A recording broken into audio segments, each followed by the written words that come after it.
For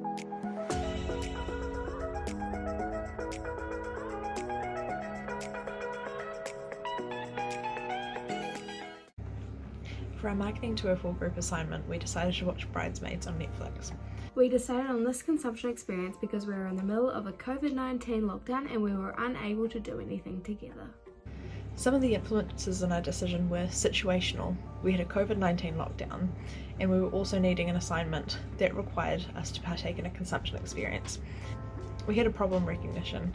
We were a bit bored, and we had an assignment that was due soon that we needed to provide a consumption experience for.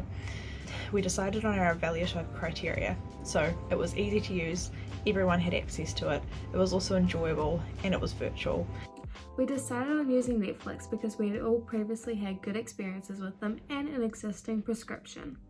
We decided on this service over others like Disney+, Hulu, TVNZ On Demand and many others. We took it by a vote and we decided on Netflix because of these reasons. And then we did the same decision-making process for Bridesmaids. So what movies does everyone like? Comedies, cool. Bridesmaids is pretty easy and it's one of the more popular comedy movies that were available to us at the time. We all watched Bridesmaids in the comfort of our own home, separately, but it felt like we were together. After evaluating, after we consumed the movie, I was pretty happy with it. It was fun, it was a satisfactory experience, so I had no post-purchase dissonance. I really enjoyed watching Bridesmaids. I had no remorse in choosing this movie and this platform, and I would absolutely do it again. We all experienced this consumption differently. Some of us gave it our undivided attention and some of us multitasked while doing so. Some had a snack and some didn't. Some enjoyed watching it on their laptop and some on their TV. I was able to watch mine on my TV through my Apple TV, but some of us just watched on our laptops. For most of us, we got to watch this from our own bed, which increased our chances of having a positive experience. This was a stress-free experience to consume and was a great option compared to many others that would have meant going out somewhere in level 2 and having to abide by strict level 2 rules. Some of the implications on people in society of this consumption experience are things like energy usage. So communications technologies such as streaming platforms are projected to be up to 23% of global energy consumption by 2030. This obviously has implications on the environment depending on the type of energy that we use to produce the electricity. So for example, non-renewable or non-sustainable options are going to have greater impacts on the climate change and global emissions.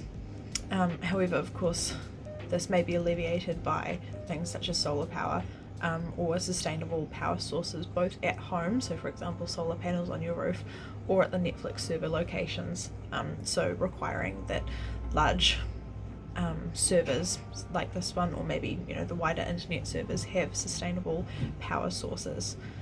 In addition, for people or society in general, it can be really good to have things like this for social interaction. So you can have third-party apps, as I said, that connect people even if they're not able to physically be together in person.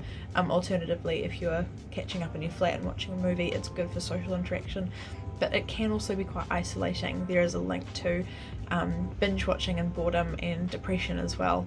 In terms of consumer implications, for me, having a positive experience like this one reinforces the choice that I made in choosing Netflix, and it also refines my vote set, so I'm less likely to go with another streaming platform over Netflix because I've had such a positive experience with Netflix.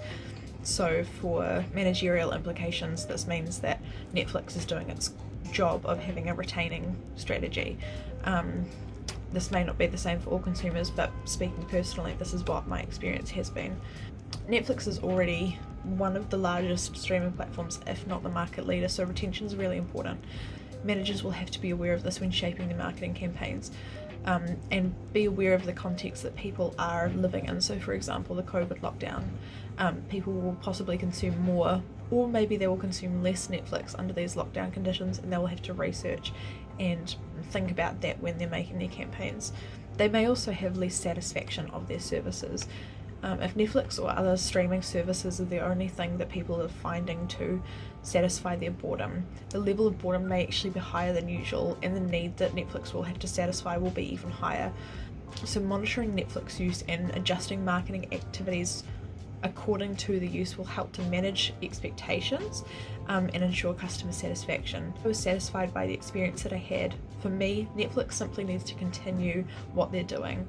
For other streaming services such as Disney Plus, having an interrupting strategy will also be important to get me to consider them within my evoked set. Offering incentives or discounts to the monthly payment plans so that more people have access could be one way of achieving this for other streaming services.